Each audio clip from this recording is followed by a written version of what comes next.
मैं भी सारनाथ में हूँ और जब भी मैं सारनाथ आता हूँ या फिर कोई भी सारनाथ आता है जो अम्बेडकरिज्म को फॉलो करता है, बाबा साहब को मानता है, बुद्ध में आस्था रखता है, तो निश्चित तौर पे वह उस जगह पे जाना चाहता है जहाँ पे तथागत बुद्ध ने अपना पहला उपदेश दिया था, जो कि सारनाथ में है।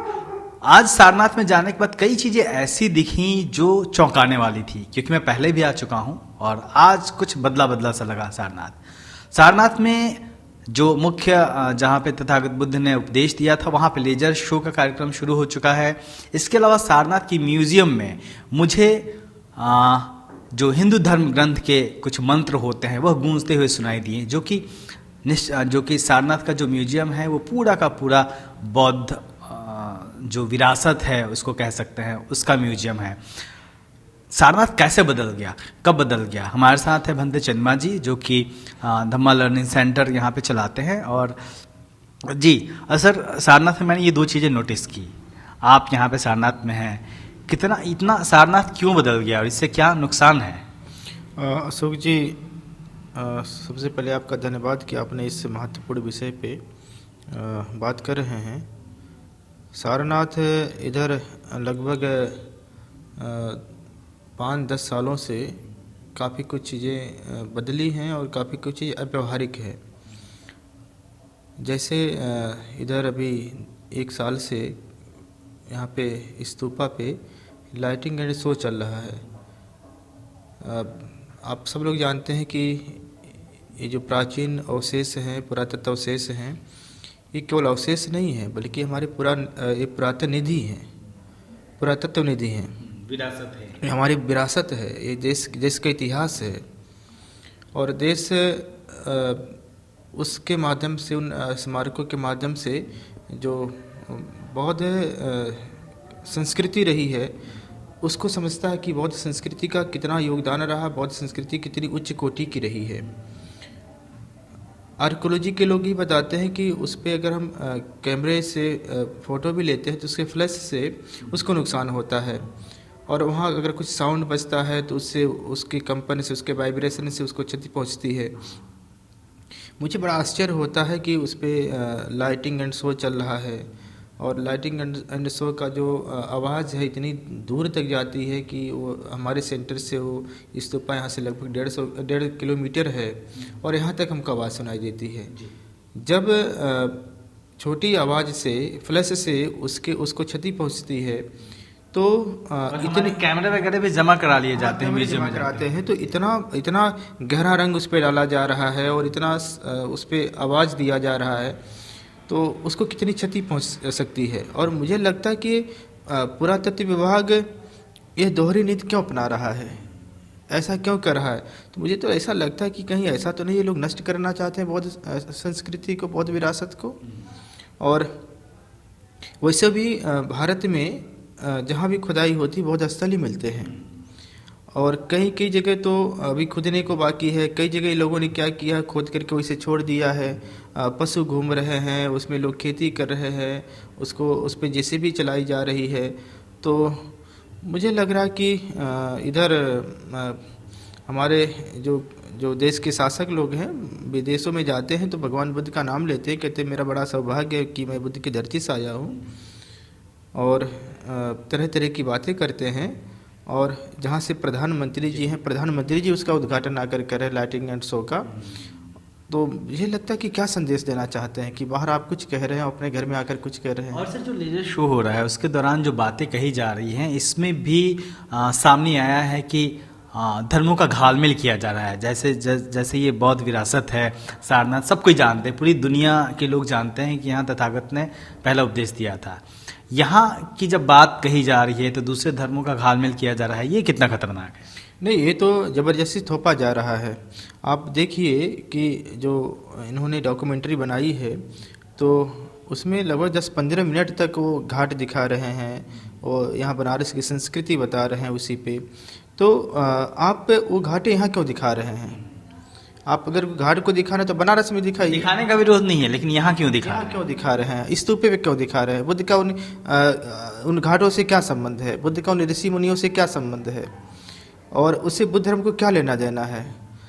तो कहीं न कहीं बहुत समस्या हो रही है। और आजकल एक और मुझे कई बातें बहुत खल जाती हैं। एक पुरातत्व विभाग के अंतर्गत बहुत सारे मॉन्यूमेंट्स हैं। कुछ ऐसे टेम्पल्स हैं जो सुबह 4 बजे खुल जाते हैं और रात 11 बजे तक खुले रहते हैं। लेकिन सारनाथ का जो स्तूप है या जो बौद्ध स्थल है, चाहे बुद्ध गया हो, सारनाथ, कुशीनगर, कहीं का भी हो, वो सूर्योदय से सूर्यास्त तक खोल रहे हैं। तो जबरदस्ती बौद्ध अनुयायियों को रोका जा रहा है कि आप मत जाइए अंदर में। मैंने भेदभाव देखा हाँ, बहुत भेदभाव किया जा रहा है। और मैंने 1-2 बार यहाँ के अधिकारियों से बात किया। हमने कहा कि कम से कम जो पूर्णिमा है, जो बुद्ध पूर्णिमा है, कार्तिक पूर्णिमा है, आषाढ़ी पूर्णिमा है, बहुत महत्वपूर्ण पूर्णिमाएँ होती है, अशोक का जन्मदिन है, तो आप सारनाथ को आप फ्री एंट्री करिए, लोग आएँ और उसको देखें। एंट्री देने को तैयार नहीं, बात करने को तैयार नहीं है।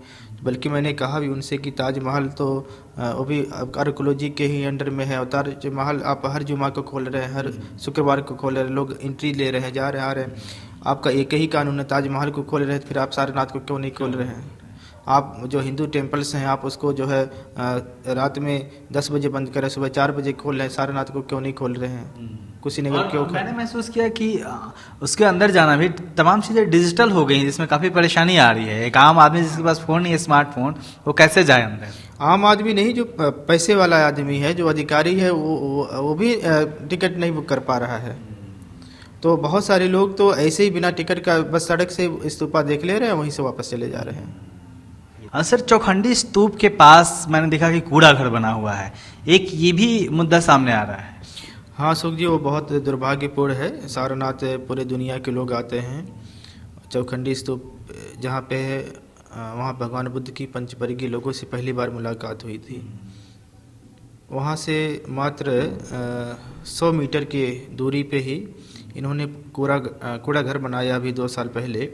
पूरा शहर का कूड़ा आजकल सारनाथ में आ रहा है।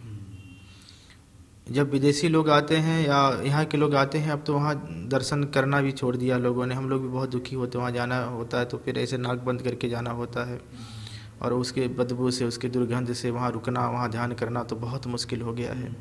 हम लोगों ने कई बार अधिकारियों से बात की, कई बार यहाँ के लोकल पत्रकारों से बात की, कुछ और जिम्मेदार लोग हैं उन लोगों से बात की, लेकिन कोई सुनने वाला नहीं है, कोई कुछ बात मानने वाला नहीं है। ये सारनाथ जो है, विश्व बैंक ने मुझे, मैं उत्तर प्रदेश के पर्यटन के प्रमुख सचिव हैं मुकेश मेश्राम साहब, एक बार मैं लगभग 2 महीने पहले उनसे मिलने गया था और सारनाथ के विकास को लेकर गया था कि हमने कहा सर, आप इस समय पर्यटन सचिव हैं और कहीं न कहीं बुद्ध के प्रति मैं सुनता हूँ कि आपके मन में थोड़ी सी सहानुभूति रहती है, और अगर आप चाहेंगे तो कुछ सारनाथ के लिए भी हो जाएगा, क्योंकि पर्यटन ने तो जितने भी उत्तर प्रदेश में छोटे छोटे भी मंदिर थे, अगर कोई वहाँ का पुजारी लेटर लेकर के आ गया तो यहाँ पर्यटन विभाग ने करोड़ रुपए उनको दिया उनके डेवलपमेंट के लिए। तो आप सारनाथ के लिए भी कुछ वहाँ के लिए कुछ करिए। तो उन्होंने बताया कि सारनाथ के लिए वर्ल्ड बैंक से 130 करोड़ रुपये मिला हुआ है। अच्छा। और उन्होंने कहा सारनाथ का विकास होगा।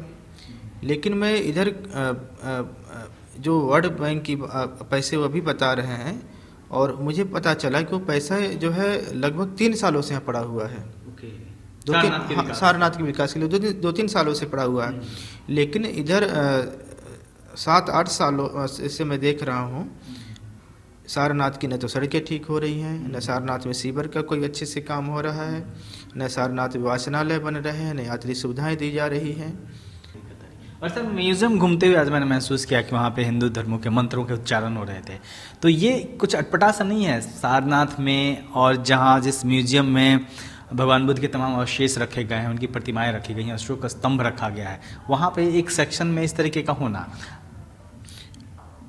ये घालमेल क्यों हो रहा है? इसके पीछे क्या साजिश है, मंशा है? ये तो साजिश ही है, ज़बरदस्ती वो थोपना चाहते हैं, जो है बुद्ध धर्म पे प्रतिक्रांति लाना चाहते हैं। और आपने तो केवल आवाज़ ही सुनी ही, आप उसमें घूमिएगा तो बहुत सारे जगह आपको खाली मिलेंगे और वहाँ पे लिखा हुआ कि यहाँ की मूर्ति चाइना गई हुई है प्रदर्शनी के लिए, और कहीं और गई हुई, कहीं और गई हुई है। और वो मूर्तियाँ मैं तो 10 साल से देख रहा हूँ सारनाथ में, नहीं अभी तक वापस आई हैं। तो मुझे लगता है कि बहुत सारी मूर्तियों को, भगवान बुद्ध की मूर्तियों के लोग शिफ्ट किए हुए हैं। और मुझे 10-15 साल तो पहले तो इतना जो आज वो एक तरफ एक गैलरी को पूरा वो वैदिक संस्कृति के लिए घोषित कर रखे, इतनी प्रतिमाएं भी नहीं थी। तो मुझे लगता है कोई ये लोग हो सकता है कि उसमें एंट्री भी दे रहे हैं उन प्रतिमाओं का। कुछ जगह हटा के धीरे धीरे दूसरी प्रतिमाओं का स्थापित की जा रही हाँ, है। मुझे तो लग रहा है कि ये सब हो रहा है, ये बड़े पैमाने पे हो रहा है, मुझे लग रहा है। तो निश्चित तौर पे एक तरीके की इसको क्या कहा जाए, कैसे समझा जाए? सीधे भाषा में समझा जाए तो कहीं ना कहीं ये साजिश हो रही है बौद्ध धर्म के ऊपर, बौद्ध धर्म को उलझाने की, या फिर बौद्ध धर्म से जुड़े लोगों को भ्रमित करने की, और या फिर बौद्ध धर्म से जुड़े हुए जो स्थल हैं, जो अवशेष हैं, उनका कहीं ना कहीं साफ शब्दों में कहा जाए तो ब्राह्मणीकरण करने की। और इसमें देश के शासक जब ऐसी बात करते हैं, ऐसा भेदभाव करते हैं देश के लोगों के साथ ही, अन्य धर्मों के लोगों के साथ ही, तो निश्चित तौर पे इस साजिश को समझना जरूरी है और इसके खिलाफ आवाज़ उठाना जरूरी है। अब देखते रहिए दलित दस्तक। जय भीम।